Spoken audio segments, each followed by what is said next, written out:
people don't know how to handle chronic illness and disability and those sorts of things, but the people who are meant to be in your life will absolutely stay around no matter what.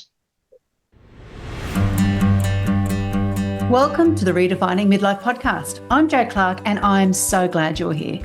And this is a podcast for women who are ready to break free from outdated stereotypes, rediscover themselves and embrace the endless opportunities that midlife brings.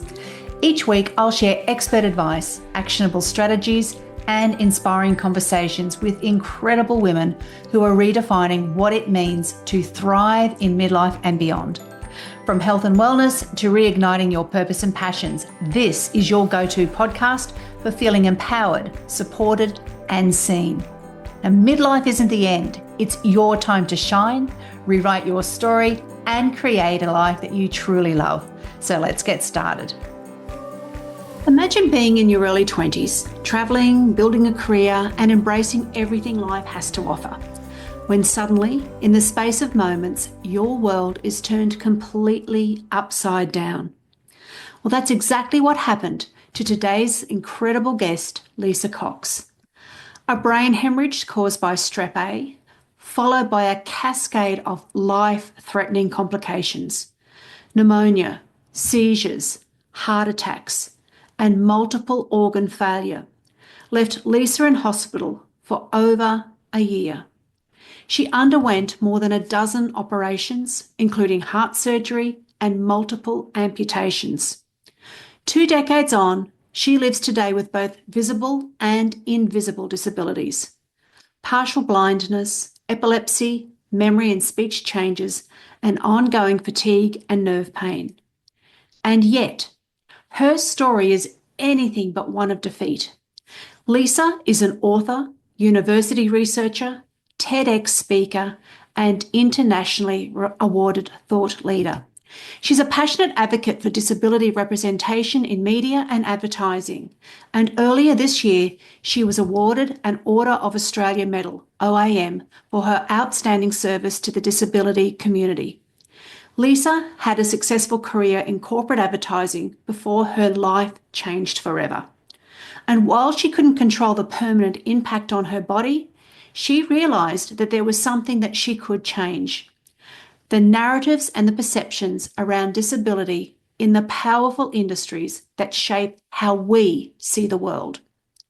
Her courage, humour, determination and advocacy are nothing short of extraordinary.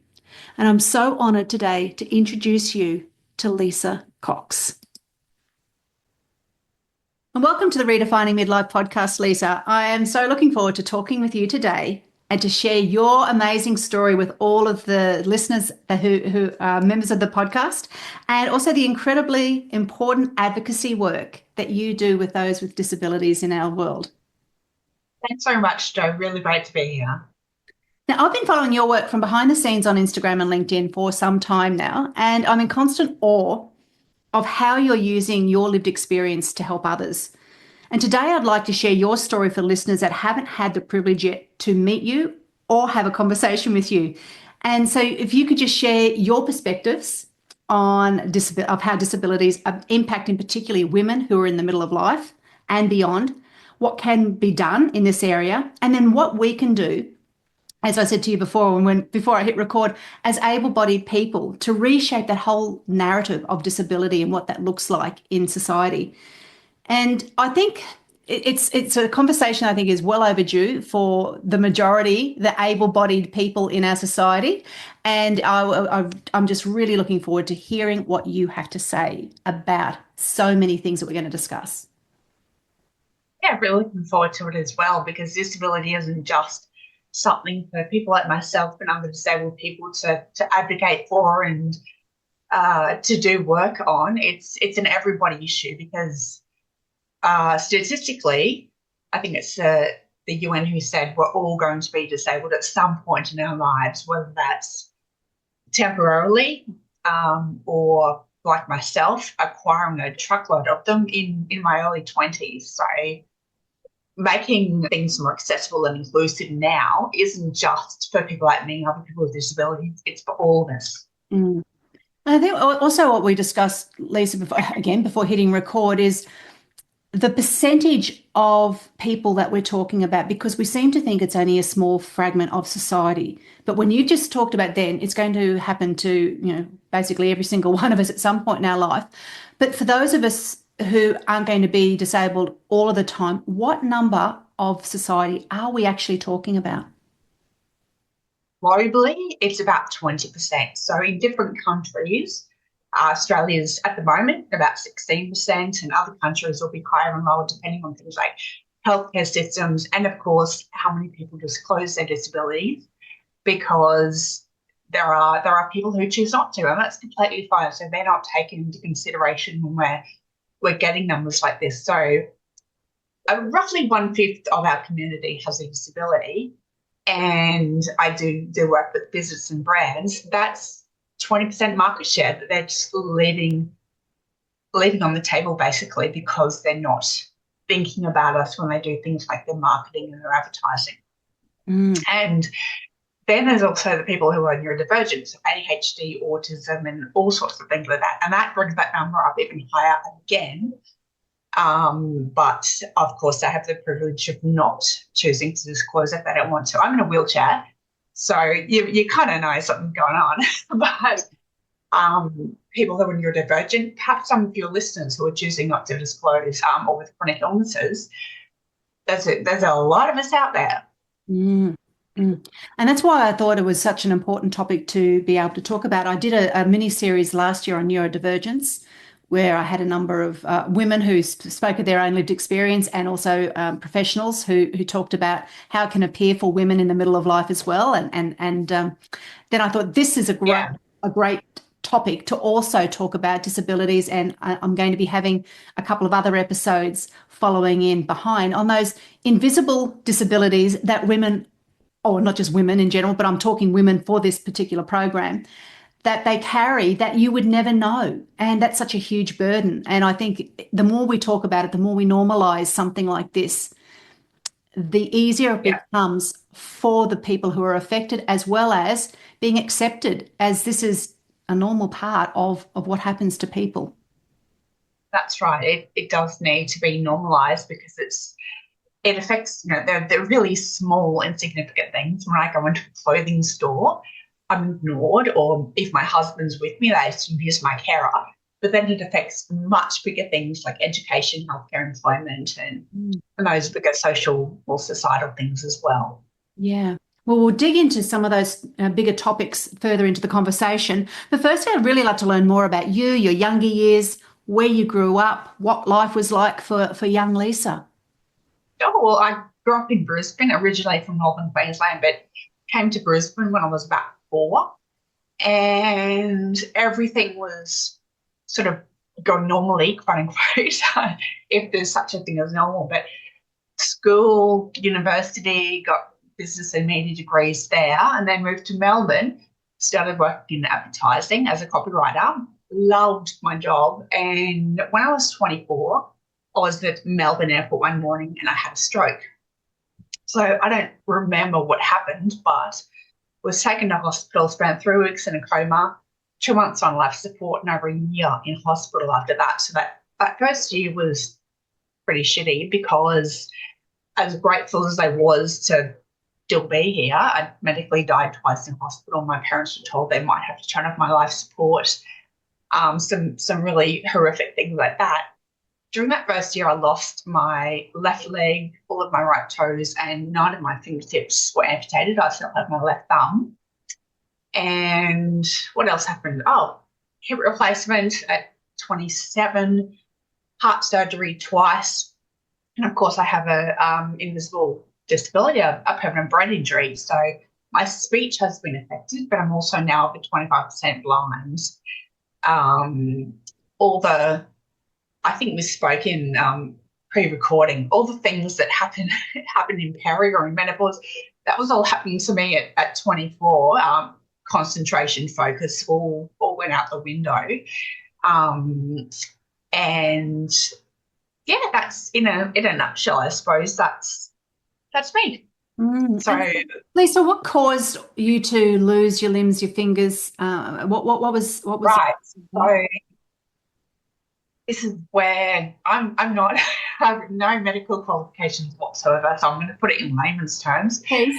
All of my organs shut down, Right. complete organ failure, and the drugs, the medication they put me on, it's a sort of a side effect. All the blood goes to my vital organs, which meant that all my peripheries, even my nose, turned black. So my fingertips, foot, nose, all black, and all the black bits except for my nose had to be amputated. So originally they were talking about both legs and both arms. So the fact that I only lost one leg, some toes, and some fingertips, I'm pretty excited about that. But yeah, that's originally why I lost everything. Because I often have people say, "Oh, my 90-year-old grandfather had a stroke and he's fine. He's walking. My God, kind of not the same thing." But anyway, so there was the stroke, but then things snowballed a lot after that, and which is why I spent over a year in hospital and everything else hit the fan. So, I mean, what's happened to you physically is obvious. You can see for yourself, you can see for anyone walking in the room can see. How do you deal then with the psychological impact? Like the physical impacts is one thing. How does a young woman deal with not being able to walk on her two legs again, to have her hands not looking like they used to not have the life that she imagined? Suddenly, like everything is completely different. What's the process there that for you that you went through? Yeah, great question. And I suppose in some ways I was very fortunate and am fortunate still to have an incredible family. But I was 24, and fortunately for me, I didn't my self-worth and all of those sort of things weren't built entirely on how I looked. I was just as vain as every other 24-year-old. But what affected me more was the loss of ability. So um, I had to reteach myself how to type because I was a writer, professional writer, and all the tools of my trade were gone. My fingertips, my eyesight, brain function. So, and being able to running was something I just did for mental health, and it centered me. And losing those abilities was really challenging, more so than physical appearance and cosmetic Mm, things. I rock climbed a lot, and that's no longer an option. But yeah, it was quite challenging, but not so much of, oh my gosh, what will I look like? yeah. But shit, I can't run.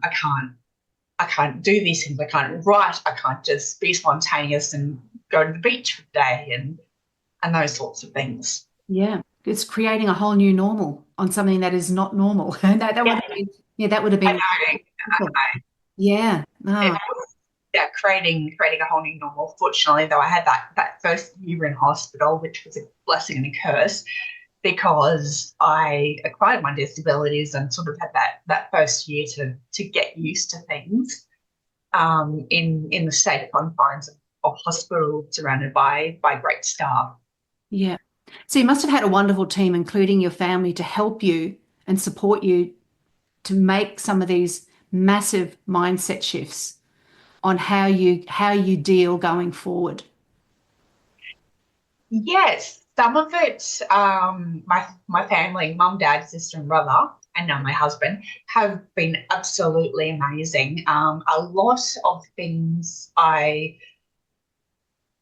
partly went into this situation with a really strong sense of, loved all my psychology and pop psychology and those sorts of things, but later learned that some of them can be really ableist and based on neoliberal principles and those sorts of things.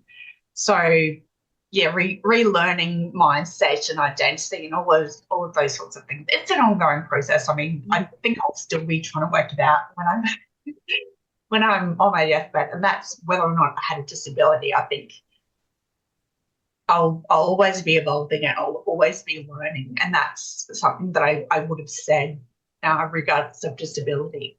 Yeah, and I think this is why it's important to talk about, and you bring your perspective again to the question I'm about to ask you, because particularly for women who are going through this stage of life, there is a whole shift in how they're seen, how they view themselves, how society views women of this age and as women age.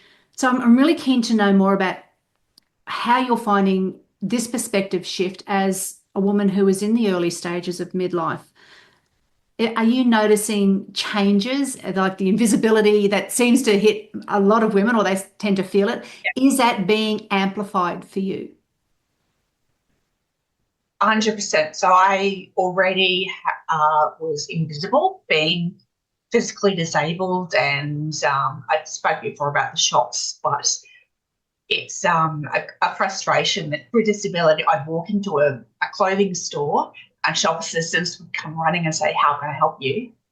And now I wheel into a store and I'm invisible, not just because of my disability, but also I'm 45, so there's that coming into it.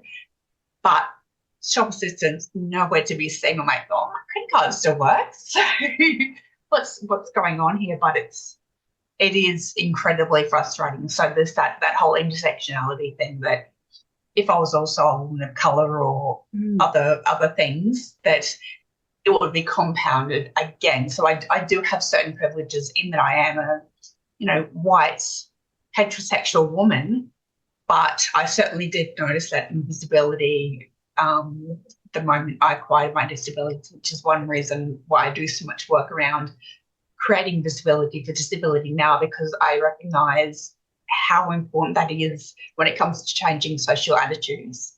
Mm. It's almost like a babushka doll, isn't it? When you've got you're a minority within a minority, and another layer seems to come on, and you just when you unpeel all of the layers. Exactly. Oh my God! So you have. Well, I'll ask this question. After you've gone through and your lived experience, which is it roughly 2 decades of living with. Just over 2 decades. Yeah, I had my 20th anniversary recently. Yes, oh, that's amazing. So how has your lived experience now, after living in the person that you are right now, how has that shaped the way you view success, fulfillment, your purpose? Do you think that's changed dramatically, or do you think that would be fairly? Oh, I know it's hard to say. Do you think it would be the same because you don't know? But like, how would you sort of address that question? So I think like physically I am so different. I've got scars and missing pieces everywhere. But I still have the same values and morals and those sorts of things. Um, in terms of my purpose, that has shifted as a result of my disabilities. So originally, like I said, I was working in advertising with all sorts of great national and international clients creating that advertising. And I had friends and family in the disability sector, but still didn't know that much from lived experience. But now I haven't taken a complete deviation from that. I'm still working with advertisers and marketers and brands and businesses, helping them to integrate disability, include disability in their content. Because like I said before, I recognise that value of visibility for us. And there's so many brands and businesses out there who understand that they need to do it, but at the same time, like, oh shit, how do I do it without being tokenistic and cringy and being called out on social media? So I worked with the brands about, right, this is how you write the script and this is how you pan camera, and these are all the things to do. So working in that space of a combination of my professional background and my personal experience, and I'm loving it. Yeah, I mean that's an amazing skill set to have when you combine that with your lived perspective right now, as you know, as a woman who is daily encountering all sorts of biases and things that are happening, and how you can hopefully share and with these big brands on how they can best promote people with disabilities. What can that look like? That would be an incredibly powerful Good strength. fun. Having disability, I was a mad little feminist and trying to get sort of integrating women and body diversity and all those sorts of things, because that's what I had lived experience in. That was my aim and my purpose, to get better representation of women in media, and I was in a male-dominated industry. So I'm guessing in another 50, 40 years I'll be getting older women or change again to... You'll be a force to be reckoned with at any age. Always advocating for something. I imagine your bullshit radar must be just spot on. Do you call it out? You know, do you call out when you're working with some major clients or just people in general, and you just go, hey, listen, that, you know, what you're saying or what you're trying to project is just not right. This is how it should be. Yes, and no. I will diplomatically say that. Well done. Yeah, let's talk about that.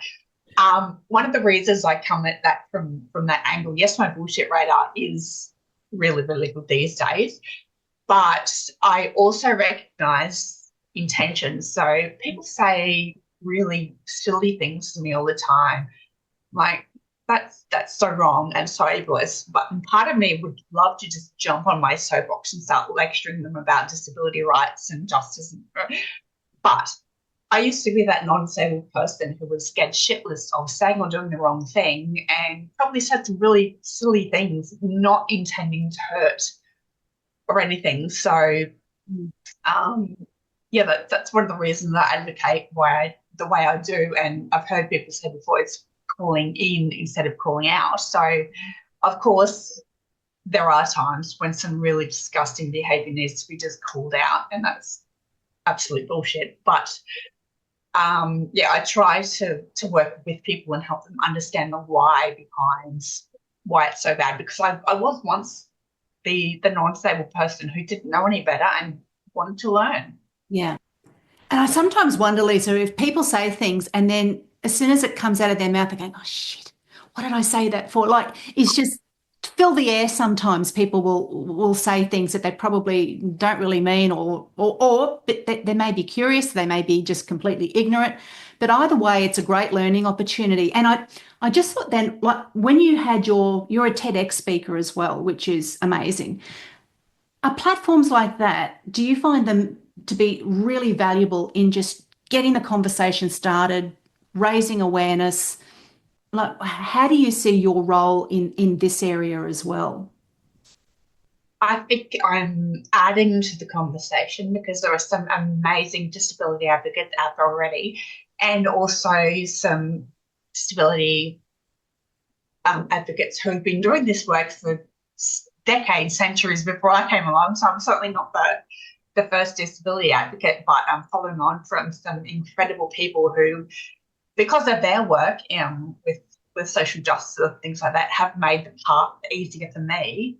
And I hope that some of what I'm doing is going to make the path easier for people with disabilities behind me. But part of my mission also is that I know I'm a realist, and as much as I think no one's ever going to be disabled again, accidents happen. People become disabled every day, whether through a stroke or something else, car accident.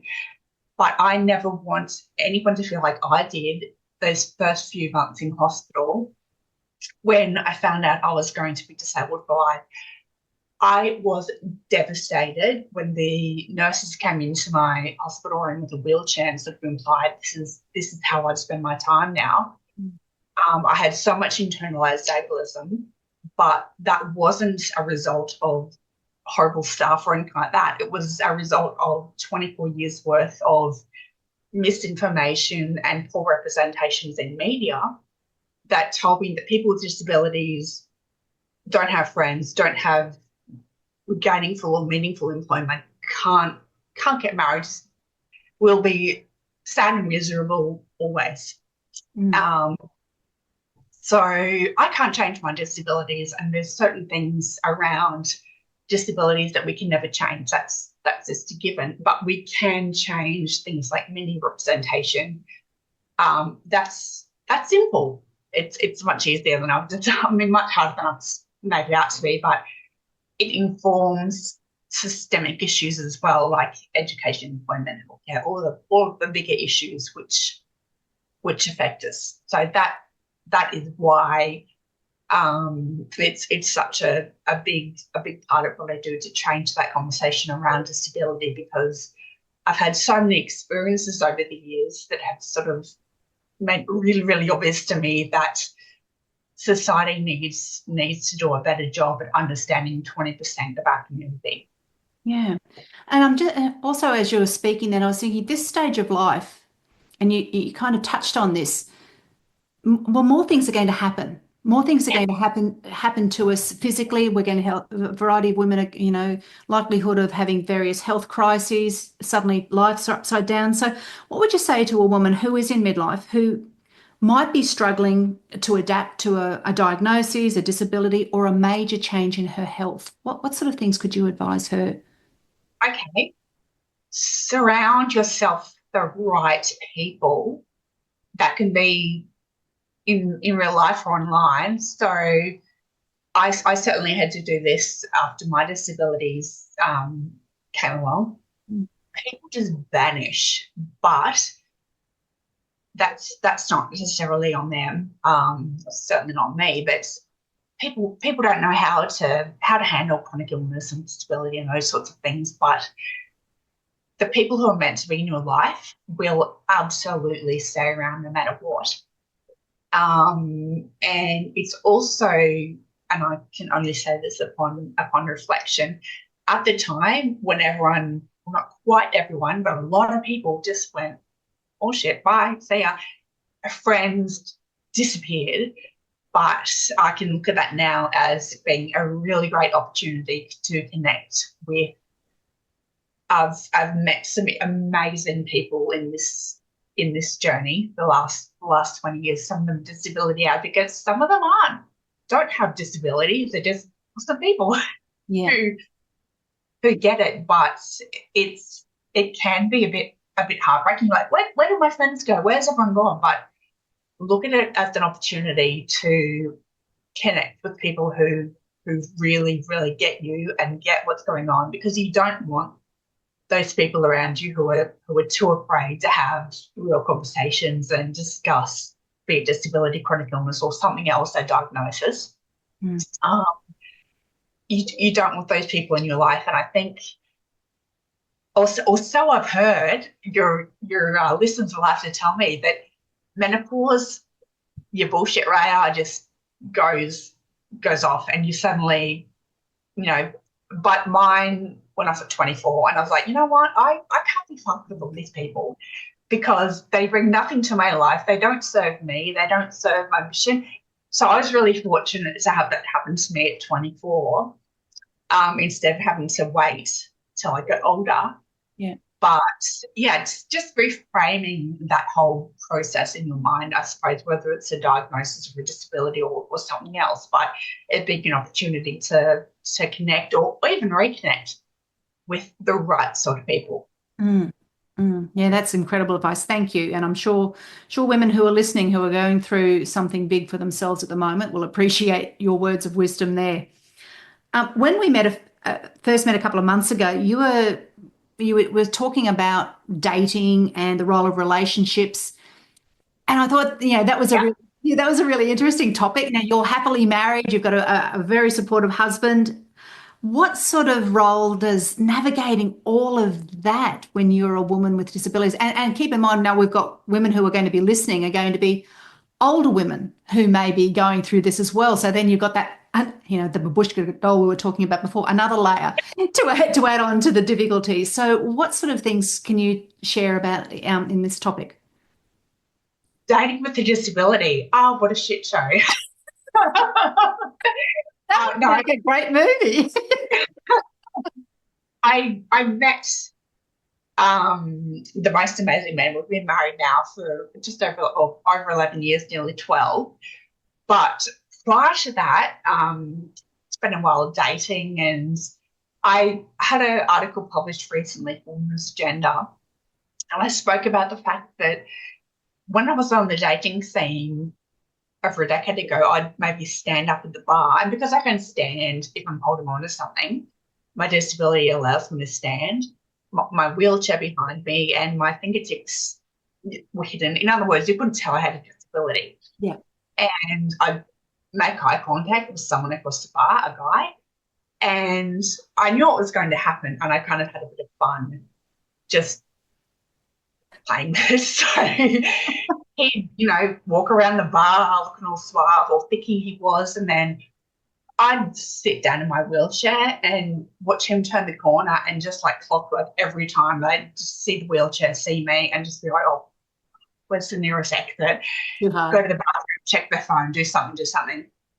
And in the article, for Women's Agenda, I wrote that I didn't feel sorry for myself because that wasn't me, but I did feel sorry for their future partners. These guys, perhaps their future partner would become disabled, chronically ill, get a diagnosis that they didn't expect.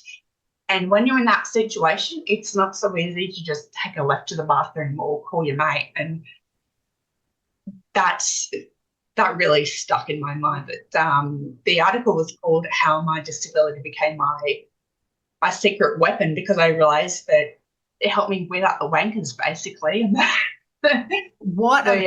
And at least you knew early on, because some women would waste an extraordinary amount of time and then discover that, months or maybe even years down the track, you were able to weed the weasels out early. So you're good. It helped indeed, just weeding out the wankers. And it made me think that in a broader context, if those sorts of guys are employers, policymakers in government, all those sorts of things, then their distorted views of what constitutes disability and all those sorts of things, and that's not a good sign either, because they're potentially not employing people with disabilities because they think we're all incapable. And so it's a much bigger issue, as I explained in the article. Yeah. And so obviously your husband, he came through with the goods. How did you meet How did you meet him? He wasn't tagged with the wanker badge at all. So how did he come to be? We met online, and I heard from a friend of mine, got to try this online dating thing. And back then, years ago, the only people who went online were dodgy, creepy people. And why would I do this? So, but as it turned out, it was kind of good. And I didn't know how to disclose my disabilities, because it's, on one hand, I'm not ashamed of them, but on the second hand, I didn't feel the need to start with, I'm disabled, here's everything about my disability. They're not my GP, they don't need to know my medical history, because there's so much more to me than disability. So like, how do I do it? And I read online, typed into Google, how do you date with a disability? And everything that came back to me just terrified me. People had some really horrible experiences, getting called all sorts of things and being ghosted and whatnot online. So I was really, really scared, basically, but decided I want to let you know it's different how everyone chooses to do it. But in my bio, I sort of did the whole introduce yourself thing. At the very end, I said, by the way, I'm in a wheelchair. It doesn't bother me. But if it bothers you, I'm not interested. And thinking no one's going to respond to this, but several did. So went on plenty of bad dates and met Mr. Wonderful a couple of years later. Well, that's good news. Interesting that not when we first met, but years later, he proposed to me, and we were both living separately, and I absolutely adored him, loved him, but said yes, then had to call him up and say, back that yes, I'm going to have to say no, put a hold on it, because I want us to live together. It's not a no never, it's just a no not now. Yeah. So I wanted us to live together so that he got to appreciate what disability is all about, because I'll go to an event and spend 2 days before that prepping when I say prepping, just getting enough rest, and then 2 days afterwards sleeping it off. And that's my life, and I don't want to say like that everyone with disabilities, everyone's different, but I wanted him to appreciate that I'm not just the young girl who can always make the drinks, and that's not my life. That's not my reality. But when I told people that someone proposed and I said yes but no, it was the responses that I got that really, really surprised me. Like, what? Are you crazy? And this idea that you're disabled, no one's going to ask you to get married again. Why did you say no, you nuts? And that really, really bothered me, that it sort of, again, says a lot about society's views about people's disabilities. So Yeah. we've now been happily married for over 11 years, and I have no intentions of getting rid of him. At what point then, when you were in that stage of, all right, this is the testing period, we'll see how we both go with this living together. At what point did you go, he's a keeper? Yep, we can do this. We actually weren't living together, but it was my first Christmas that I spent with him and his family, and we're all there at the table, and the family's all there, and I'm like, looking over food, and because of my amputated fingertips, I'm terrible with like fine motor skills and things.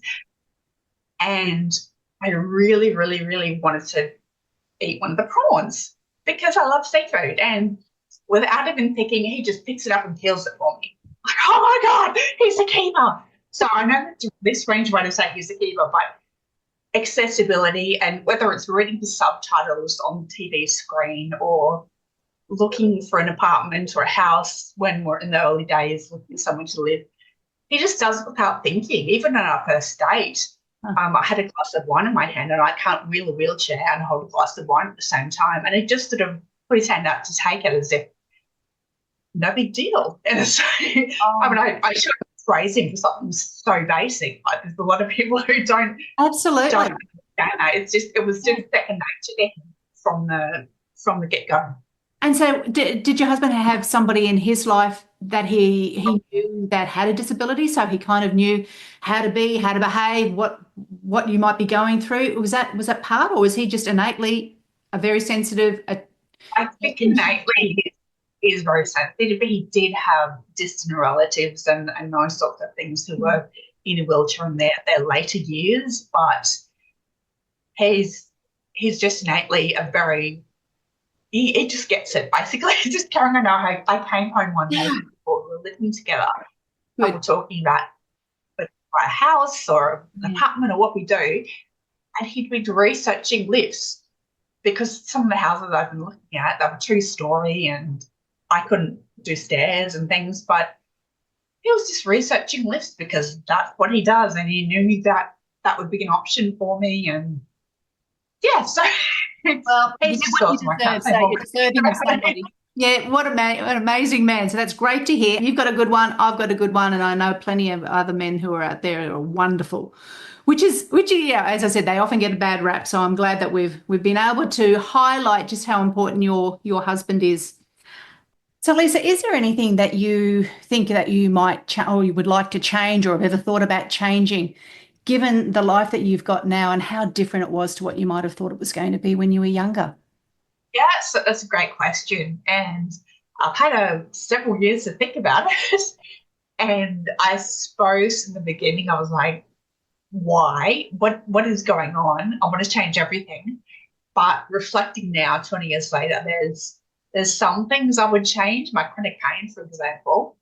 It really sucks, and it's an invisible disability, and I can't do anything to control that.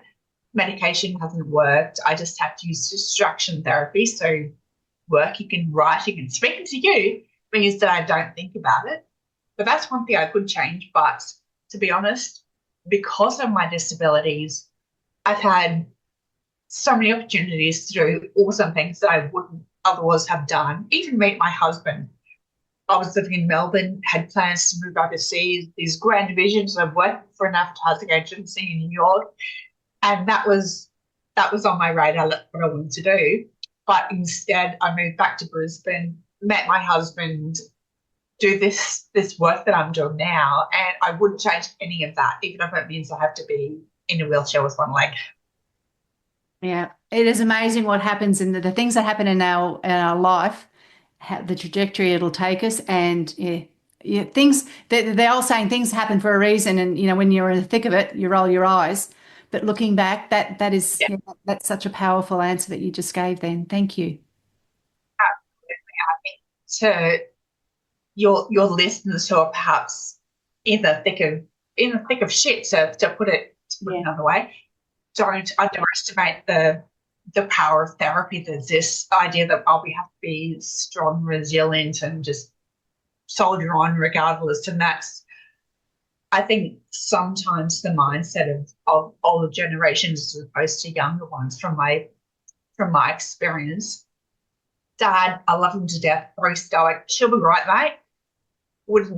Wouldn't talk about emotions, those sorts of things. But I think sometimes it's really important to get help from other people who know what they're talking about. I love therapy for those reasons, because acceptance and commitment therapy helped me to get past some really bad health anxiety and PTSD and things like that. So for your listeners who are going through a bit of shit themselves, don't think that you have to do this alone, or don't think that the only supports can be your family, friends, and husband. Yes, they're absolutely a really big part of that, but don't be afraid to get external help if you need to.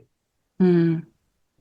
Well, I know that 80-year-old Lisa is going to be damn proud of current day Lisa. And I also know that what you've gone through has been a gift to the rest of us. So thank you. Thank you. And I'm so happy that you can, that you see, and you're comfortable with that as well, that you see that as part and parcel and an important part of who you are.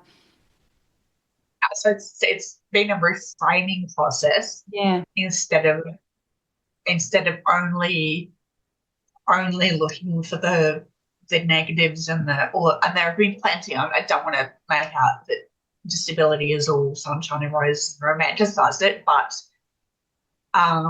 there are, in all bad situations, there are some positives we can draw from it. And apart from disability, there have been other things in my life that you look back and you think, what is possibly good about that? But you may not see it at the time. It might take 10 years, 5 years, however long.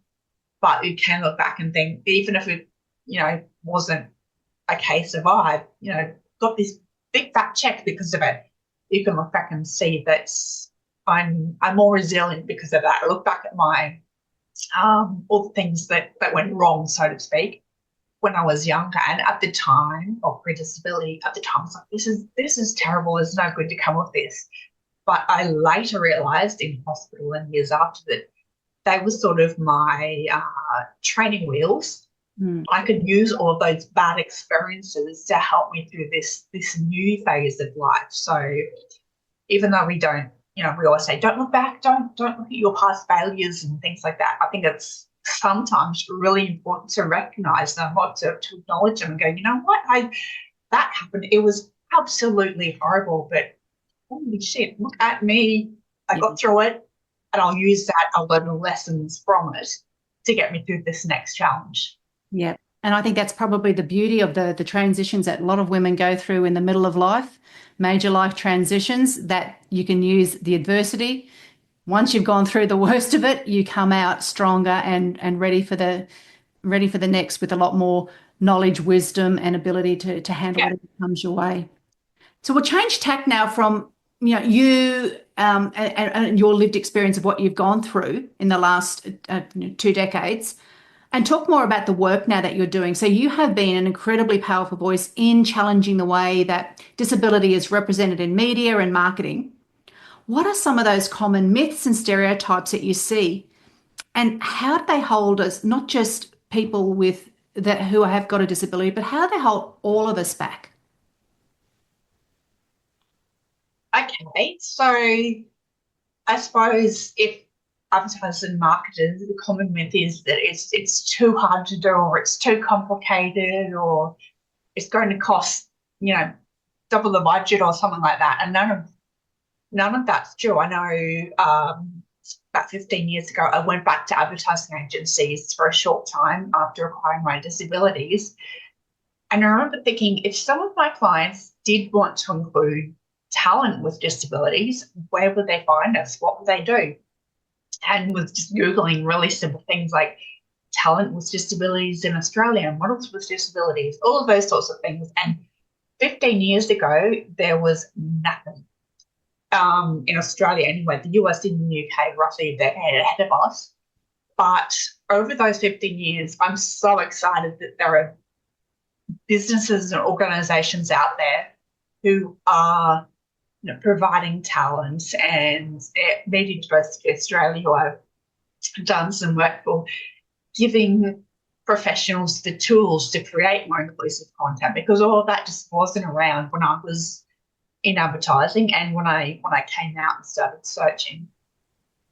Mm. So do you also do work with government to try to change it on a more systemic level as well, Lisa? Or is that something like you work with large corporations and marketing? Is that another area that you have got a finger in? Sort of, but not in the advertising marketing. Not as directly at the moment. Want to do more, because there's plenty of room there to change policy and things like that. But at the moment, and doing some research at one of the universities, and that'll take a couple of years. Mm-hmm. But the other change that I've seen over the decade plus has been that now we have more data around, for example, the disability community and our supporters and like my husband being worth over $13 trillion globally. Those sorts of stats just weren't around all those years ago. So even if I wanted to say to one of my clients, you should make this inclusive because it's the nice thing to do. But now we can say, like I did in my TED talk, we can say it's a nice thing to do, but it's also worth truckloads of money if you want to look at it from that point of view. And unfortunately, when I mention disability and consumerism or money in the same sentence, people freak out and think I'm talking about commercialising disability and things like that, which couldn't be further from the truth.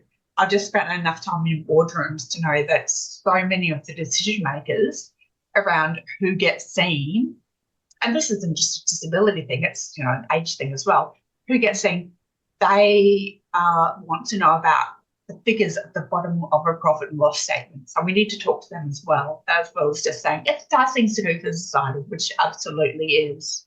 Yeah. Yeah. And I imagine, Lisa, you would have a lot of contacts, not only within Australia in this particular area that you work in, but also overseas. Like together, the work that you do on probably a more multinational work, is that really helpful to have mentors and other advocates in other areas, and you share the stories, what's working in those countries, what sort of things that you can do together, because more people, power is when you all unite. Is that something that you've been able to do more over the last number of years? Definitely. I've made some great connections overseas, and in many ways I've been able to use places like the US and the UK as case studies for Australia, because we are so far behind. I know several years ago, Australian Fashion Week, there's much bigger priorities for people with disabilities in fashion. But I was like, oh, that's all very looks the same, basically. And then when I looked at places like the US, the UK, even in Paris Fashion Week, they take disability as part of their runways and everything for years and years and years. So I went to the organisers of Australian Fashion Week and said, you guys are really behind. Do you not realise that? And so we had Australia's first Fashion Week to include people of all disabilities of diverse background. And that wasn't just a one-off, it's continued over the years. But again, getting people with disabilities into mainstream conversation, mainstream events, to change that public perception that we're all just sitting at home in our pajamas collecting welfare benefits. Yeah. There's a mismatch between reality and expectations. Yeah. Yeah. And the whole, I suppose, conversation now, what's happening in the States with DEI, and it must be incredibly frustrating for people like yourself, advocates who work so hard to see what's going on in different parts of the world right now? I did say the US and the UK are roughly a decade ahead of us, but I think after his first 100 days in office, they've just fallen back to,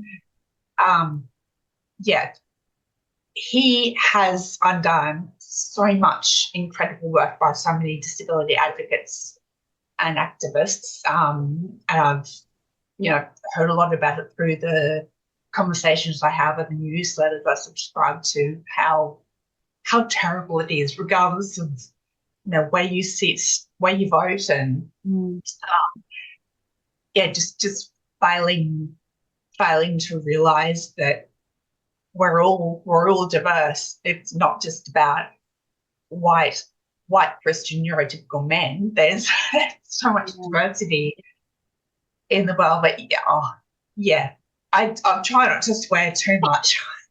You're doing a very good job holding it. I can see you working hard at that.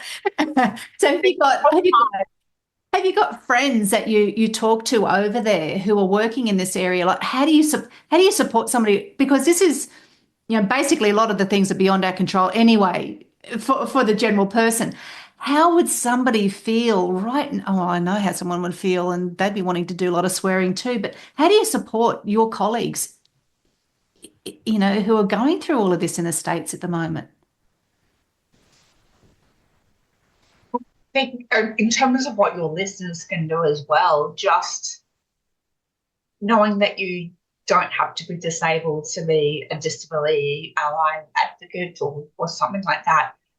Sharing, even something as simple as sharing posts or sharing news articles, sharing things from within the disability community, because we're all in this little bubble talking to ourselves, but we need really great allies with our disabilities to help us shape or share conversations, and getting people with disabilities into leadership positions, because a lot of this wouldn't necessarily, I'm guessing, some of it wouldn't be happening if people with disabilities were already in leadership, were already CEOs and heads of business and things like that. Now, in many cases, they already are. We just don't know it because they're neurodivergent and not disclosing, which is completely fine. But if you're an employer or someone in a position to make decisions about hiring and those sorts of things, promotions, look to people with disabilities as being a really valuable pool of talent, because often we're overlooked as, you're disabled, you can't possibly. But that's absolutely not true. There's a really, really skilled workforce out there who are currently being overlooked. And probably working twice as hard as a more able-bodied person who may not deserve that position. You hear and that so often. So we all have a role to play, the listeners, myself. Yeah. So for those of us who want to be more active in changing it, like some of these things, we can't employ people. We may not be in that position to do that. How else can you see the everyday person, able-bodied person, become more of an ally and advocate? I know it's not always easy to give that advice, but what could you see as something really practical? Okay, but look, think of your workforce. You may not be a recruiter or in HR or something like that. There may be something small. Don't think that you have to rewrite government policy to have a change. It's like that. I'm all for the small wins. So it could be something as simple as helping someone in your workplace with a disability get a particular accommodation. So whatever they need, get that particular accommodation. I've always, talked about things like when Barbie brought out their first wheelchair Barbie, Lego, and all the other things like that. And the movies that are now including characters with disabilities, they're all so small and insignificant when you think about the huge systemic things that need to change in the disability community. But it all starts by these small, small ripple effects that turn into the big things. So I don't know what areas your listeners are working in, but think about some small thing you can do. I suppose we'll sometimes get a bit overwhelmed thinking, oh, disability, it's too big an issue. It's so much work. I just can't be, because there's just so much. So too hard basket, leave it alone. But there's always something small that each and every one of us can do, whether or not we have a disability. So I spoke before about sharing a social media post. That's tiny, and it takes zero effort, zero brain power. But it says to everyone else in your community who probably don't have a disability as well, I'm an ally. And I go, oh, maybe I should think about becoming one too. So just broaden this conversation around disability inclusion so that's not just happening in our little disability bubble. Yeah, I love that advice. And I'll share all of how people can get in contact with you and follow the work that you do so they've got access to some of these things, because we live in our own bubble as well. We don't take into consideration how our lives can sometimes be affecting other people. So I think the whole key awareness, and that's why having this conversation with you today is really important. Check in with our own perspectives, our own beliefs, and be honest about them. And then ask ourselves, well, what's one little thing we can do, each one of us? And that ripple effect that you talk about, you never know who it's going to impact. So that's really key advice. So thank you for that. Appreciate that. Yeah, I suppose for the listeners who aren't sure how to approach disability or what to think about it, the one thing to keep in mind is that we're not all a monolith. We don't all live and breathe the same things and talk about. I have just as many interests completely unrelated to disability as I'll talk about the NDIS and my wheelchair occasionally, but I also love talking about politics and feminism and my dog and my husband. Yes.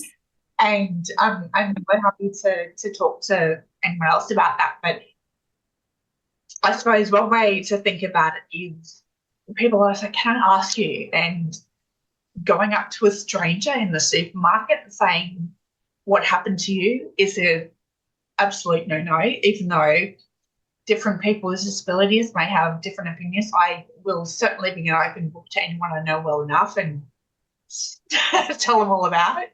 Yeah. But if I went up to you in a shopping centre and went, now tell me, how did your last pap smear go? What happened? It's kind of the same thing. That's your medical information and that's my medical information. And so you have to remember also that some people, it could be triggering for them. So asking them what happened brings up all the memories of that car accident or that thing that happened. So that's another reason why it's probably not a good idea. Yeah. Be mindful. We'll add that as well. Be mindful. So what gives you hope right now, Lisa, and what are you most excited about when it comes to the future of disability visibility, which is a mouthful, disability visibility and advocacy? So what are some great things that you're noticing happening in this space? Like I mentioned before, all the really tiny things, whether it's wheelchair Barbie or something, they're so small and insignificant because we have these massive goals to reach. If I could wave a magic wand and say this will happen overnight, I'd like to see representation skyrocket, because I know that is such an important tool to get, increase our employment, education, healthcare, all of those sorts of things. But creating social change doesn't happen overnight. If I was feminism or something like that, we are decades on from, women's rights rallies that happened long, long ago when my mom was little. And we're still not there. We're still trying to get more women on boards and all those sorts of things.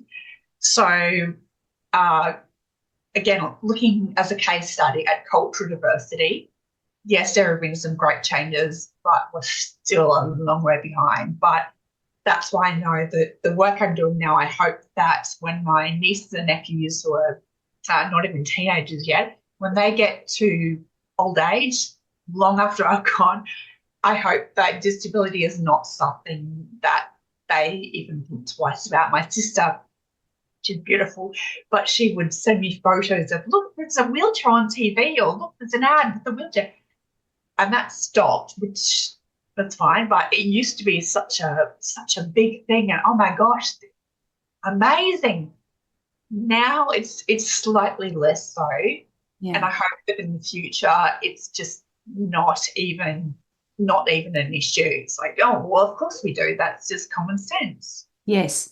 And I suppose we see that in so many other areas, don't we, in social issues, that once something that was once, rarely spoken about, then starts to get spoken about, people get riled up, it's seen very, very uncommon, out of the norm, and then over time it just slowly integrates, thankfully, to allow, I suppose, for some people to catch up. That might be another, some of these policy makers, maybe, and decision makers that you like in companies and so forth, they might be slow for picking up, but it gets to a point where it's not going to be uncommon. It's not going to be spoken about and seen as, oh my God, did you see that? How unusual is that? It's just every day. This is what we are.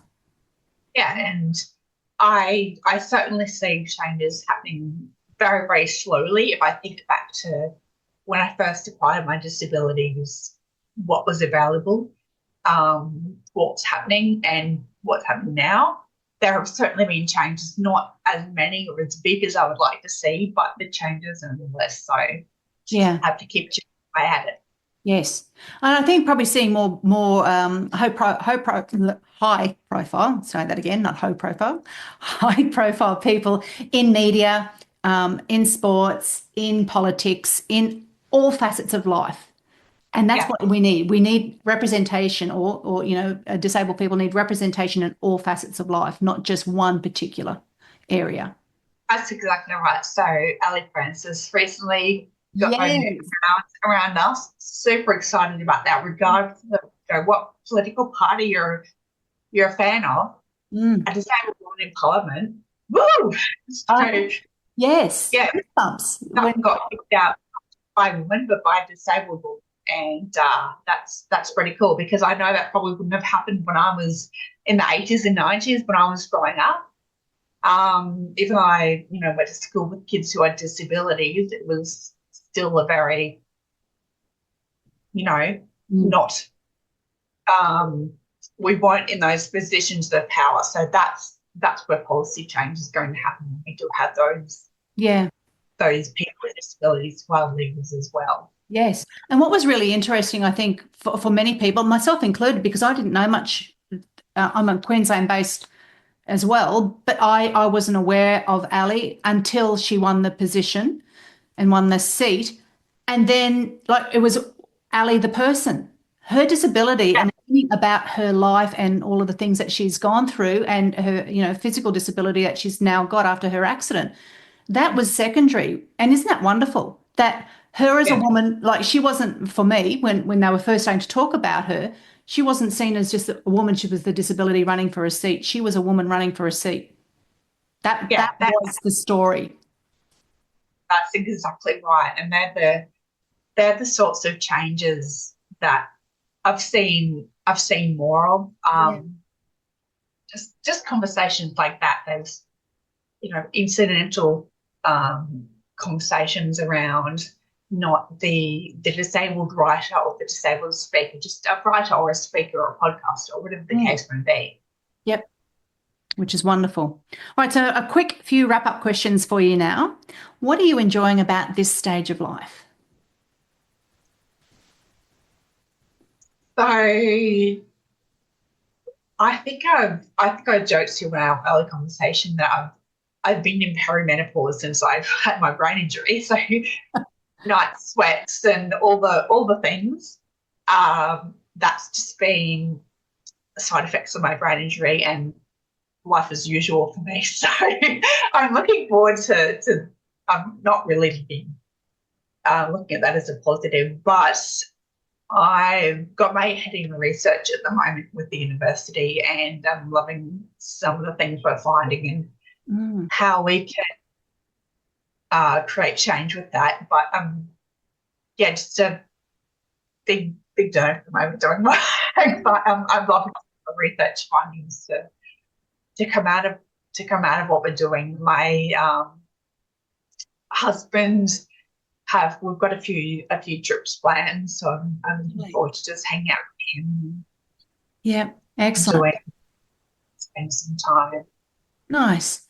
And what are you looking forward to in, say, the next 10, 20 years? Have you thought that far ahead? Always. So I'll definitely have menopause to look forward to, and I'm looking forward to my bullshit radar going even longer than it already is.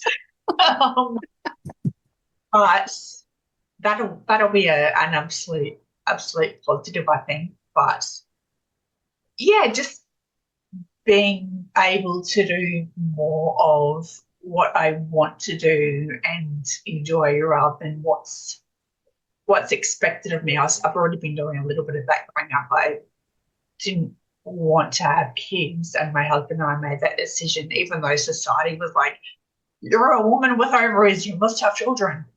Like, yeah, no. So everyone's decision is their own, but looking forward to my bullshit radar going even low again. Brilliant. Now, you're an inspiring woman, so who inspires you? My mother and my nana, my late nana, I come from a long line of really, really strong women. So there's Auntie Annie, my late granddad's sister. She's an incredible woman. She's passed now, but yeah, I come from a line of really, really strong women who've done amazing things. But other disability advocates, decades before me, inspire the heck out of me, because life has its challenges now, socially, in terms of what I can do, what happens when I go into a boardroom and everyone's like, "What are you doing? Are you lost?" I'm like, "No, I'm here to chair the meeting." There are all those sorts of things that happen to me now, but knowing that the challenges would have been so much greater for people decades before me, disability advocates who didn't have this awareness that we have now. So things certainly aren't perfect, but they're a hell of a lot better. So people who live through that inspire me. Yeah, that's beautiful. And final question, what do you hope 80-year-old Lisa will say about current day Lisa?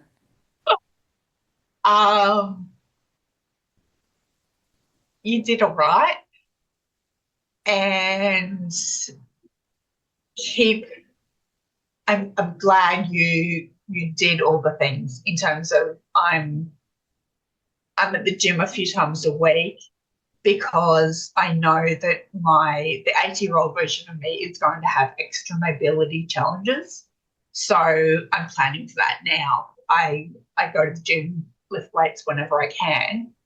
So I want the 80-year-old version of me to still be, sit all day, but I'm fairly mobile at walk. But I'm planning for that now, and have been for the last 2 decades. So I want the 80-year-old version of me to say thanks for putting in all the prep work. Well, I wish more 80-year-old women could say that of their younger selves. So well done, you. Well, Lisa, you are a true change maker. You are an amazing woman, and thank you so much for coming on to the show and speaking to us about your lived experience, all the amazing work that you're doing, and where we can all start to lift our game a little bit and you make lives better for everybody who is in our world. So thank you so much for being such a bright light. No worries at all. Thank you for everything you do. Pleasure. Thanks so much for spending your time with me today. I hope you feel inspired to make the next chapter of your life the best one yet. And remember to share this episode with someone else who would love it, and connect with me on Instagram or LinkedIn at Jo Clark Coaching. All the links and the details from today's episode are in the show notes or at joclarkcoaching.com. And if you enjoyed this episode, please follow or subscribe this show on your favourite podcast app and leave a 5-star rating and review. This helps more midlife women find these empowering conversations. I can't wait to chat with you next week. Until then, take care and keep creating a life that you love.